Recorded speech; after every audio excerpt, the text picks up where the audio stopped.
Let's bring in our panel.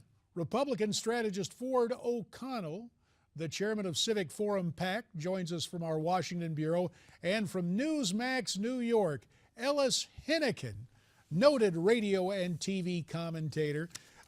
Ellis, I know that from time to time we may depend on sources that are like-minded.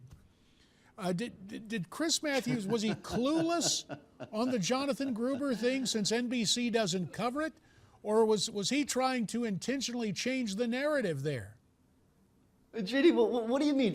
You talking about all those echo chamber folks you talk to all day long? I was talking to people you agree with? Now, wait a minute, Ellis. I have you on.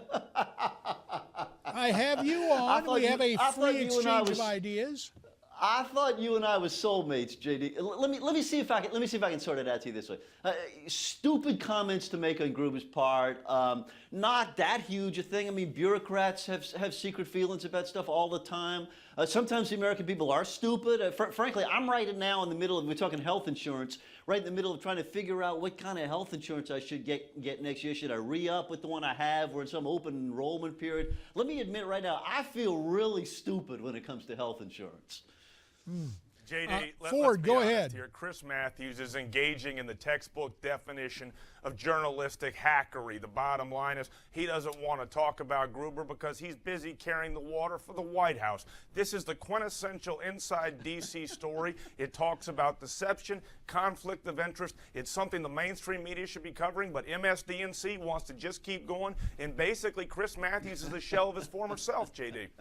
Well, as we hear Ellis chuckle along, now, Ellis, you're a smart guy, but you're trying to tell us you felt a little, quote, stupid trying to re-up for health insurance. It's complicated. All those insurance companies, my God, they want all kind of crazy stuff. So you'd rather have the government in charge, Ellis? Oh, you know what I want? Honestly, yes. I'm a single-payer person. There's very few good things about getting old. One of the good things about getting old is Medicare.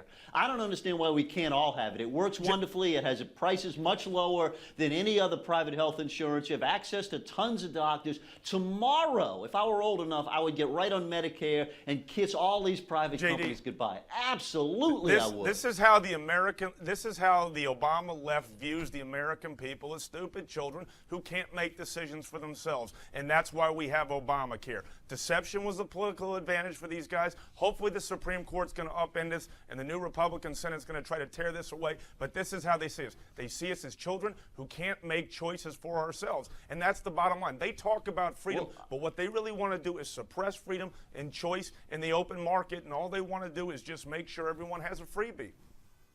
Guys, the open market sucks. I mean, let's be honest. I mean, this is not doing well. My wife and I, both healthy people, right? $13.50 a month for terrible health insurance, right? It doesn't cover anything. They always find an excuse not to pay it.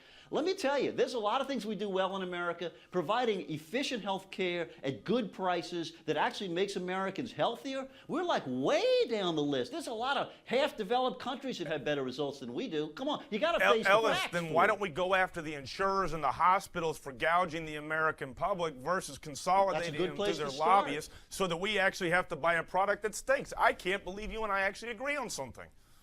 Well, good. Let's get started on that because it doesn't work very well. Well, on that rare note of agreement and pondering where Ellis might want to get some sort of one single-payer health care plan, I don't guess it would be Sierra Leone. But be that as it may, tell you what, we're going to continue this discussion on the other side of the break. There's plenty more to disagree about. Ellis Henican, Ford O'Connell, and you as we continue on America's Forum here from Newsmax TV.